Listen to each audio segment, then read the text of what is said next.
আলাইকুম, এগুলো হচ্ছে সিমের বিচি। আর এই সিমের বিচিটাকে কিন্তু শুকানো হয়েছে। এটা শুকানোর পরে এটাকে টালা হয়েছে। টালার পরে কিন্তু এটাকে ভাঙা হয়েছে। অনেকগুলো সিমের বিচি। এটাকে মাংস দিয়ে রান্না করা হয়। তারপরে মাছ দিয়ে কিন্তু এটাকে রান্না করা হবে খিচুড়ির সাথে।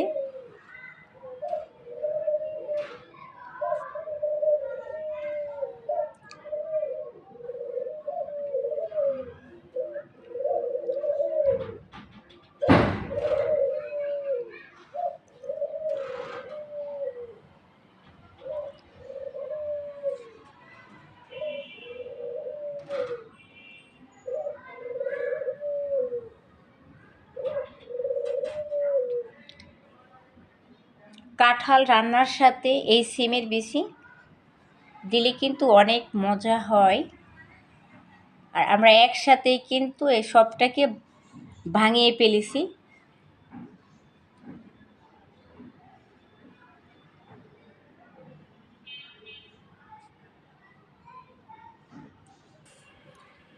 এই হচ্ছে আমাদের গাছের সিম।